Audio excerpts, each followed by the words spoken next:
नमस्कार दोस्तों, आप सभी का स्वागत है हमारी YouTube channel BCS basic physics में।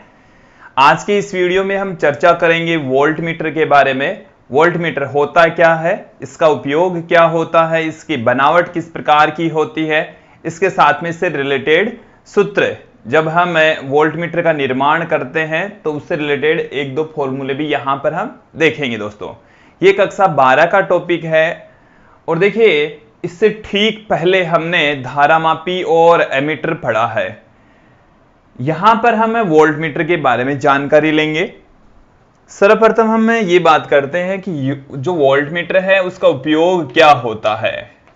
जो वोल्ट मीटर है यह है दो बिंदुओं के मध्य विभवांतर का मापन करता है। दो बिंदुओं के मध्य विभवांतर को मापने के लिए इसका प्रयोग किया जाता है।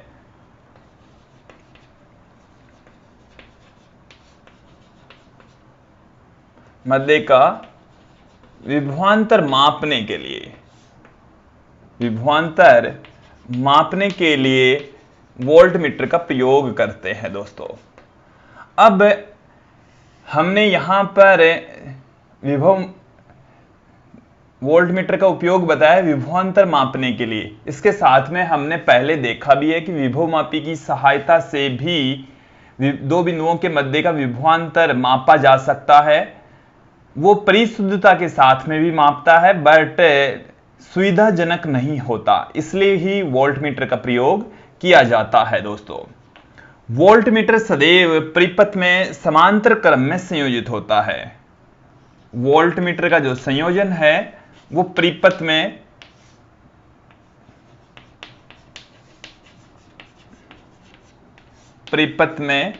समांतर क्रम में संयोजित करते हैं। समांतर क्रम में संयोजित किया जाता है, समांतर क्रम में संयोजित करते हैं। देखिए दोस्तों, ये जो वोल्ट मीटर है इसका निर्माण कैसे होता है उससे पहले हम बात करेंगे कि जो आदर्श वोल्ट मीटर है वो क्या होता है। देखिए, वोल्ट मीटर, यदि किसी वोल्ट मीटर का जो प्रतिरोध है वो यदि अनंत हो, आदर्श वोल्ट मीटर का जो प्रतिरोध होता है दोस्तों वो अनंत होता है। आदर्श वोल्ट मीटर का प्रतिरोध अनंत होता है। हालांकि ये व्यवहारिक रूप में संभव नहीं है। वास्तविक जो वोल्ट मीटर होते हैं, वह व्यवहारिक जो वोल्ट मीटर होते हैं, उन वोल्ट मीटर और आदर्श वोल्ट मीटर में डिफरेंस होगा। दोस्तों, आदर्श वोल्ट मीटर का प्रतिरोध तो अनंत होता है तो उसमें से विद्युत धारा प्रवाहित ही नहीं हो सकती, और जब विद्युत धारा ही प्रवाहित नहीं हो सकती तो विभवांतर का मापन कैसे करेगा।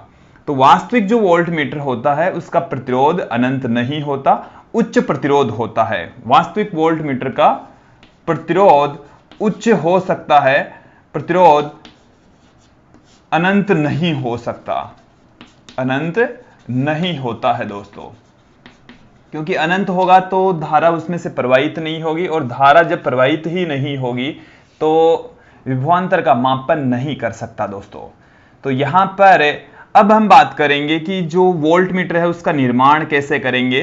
तो धारामापी के समांतर क्रम में, धारामापी के श्रेणी क्रम में, धारामापी के श्रेणी क्रम में उच्च प्रतिरोध संयोजित करके, धारामापी के श्रेणी क्रम में उच्च प्रतिरोध संयोजित करके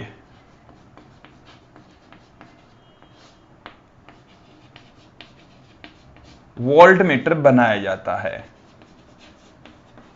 वोल्ट मीटर बनाया जाता है। दोस्तों,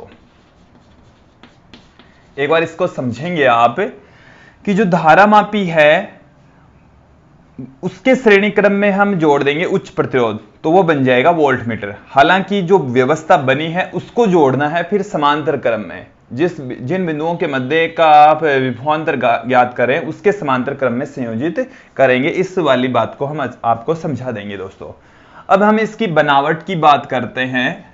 इसकी बनावट क्या होती है, तो पहले आप लोगों को धारामापी की बनावट समझनी है। धारामापी की ही भांति होता है।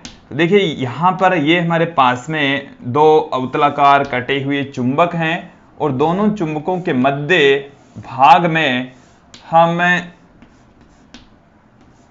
एक आयताकार कुंडली रखते हैं। ये हमारे पास में एक आयताकार कुंडली है जिस पर विद्युत रुद्ध तांबे के तार लिपटे हुए होते हैं। ये हमने दिखाई है एक आयताकार कुंडली और इस कुंडली के मध्य भाग में एक बेलनाकार लोहे की क्रोड होती है। इस कुंडली को दो चोल के मध्य रखा जाता है।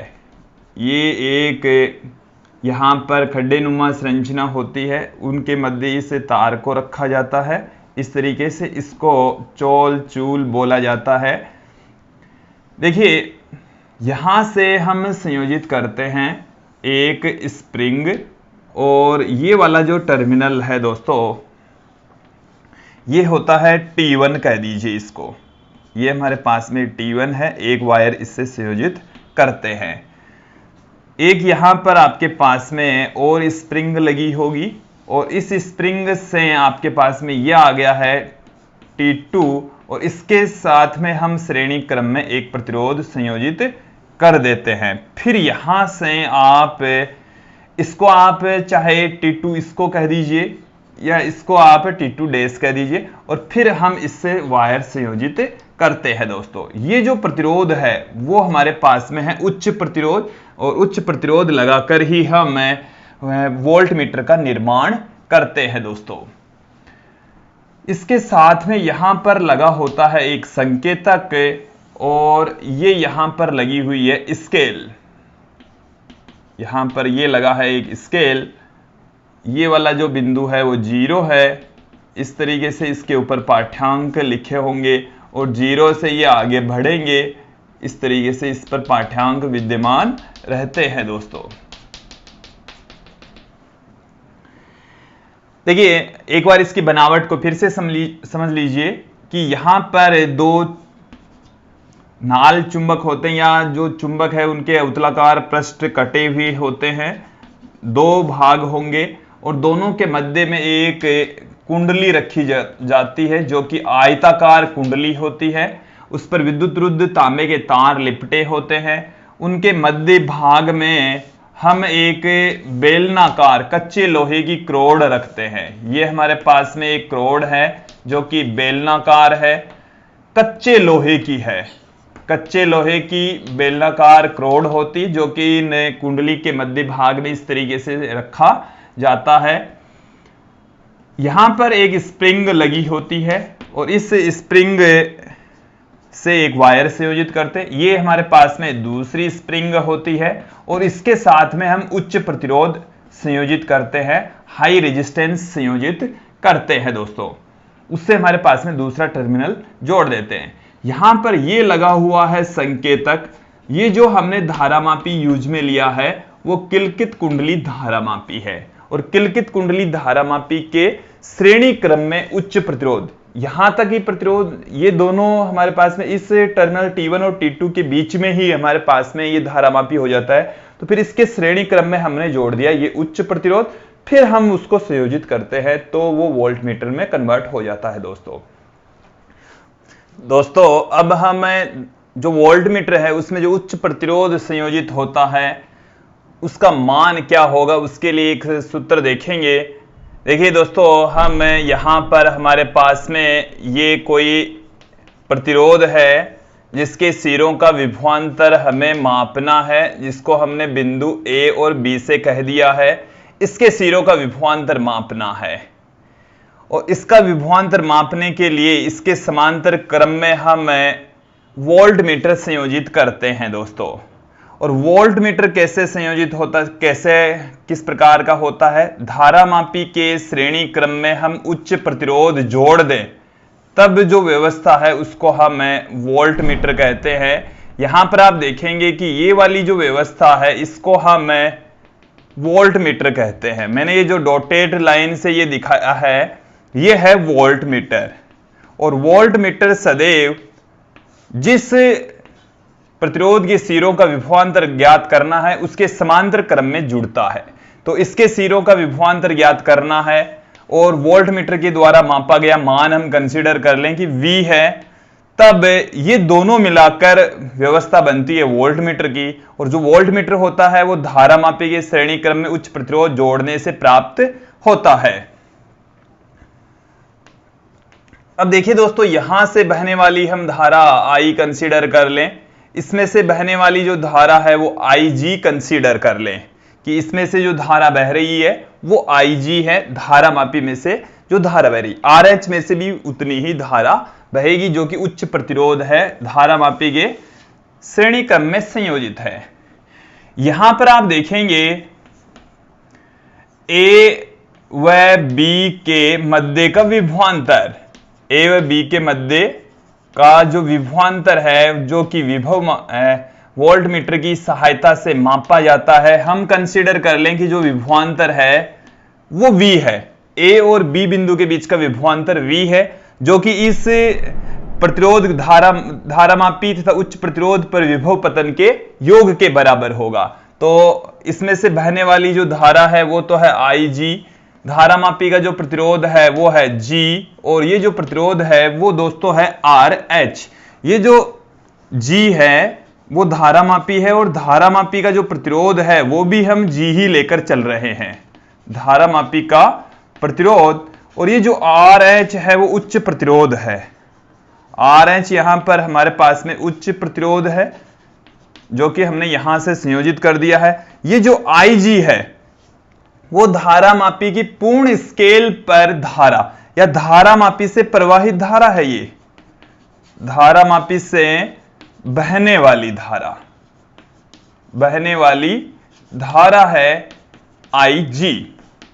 तो देखिए दोस्तों, यहां पर हमारे पास में जो विभवांतर A और B के बीच का उसका फॉर्मूला आ चुका है। यदि हम यहां से RH की वैल्यू फाइंड आउट करें तो क्या आ जाएगा, V is equal to IG into capital G plus IG into RH।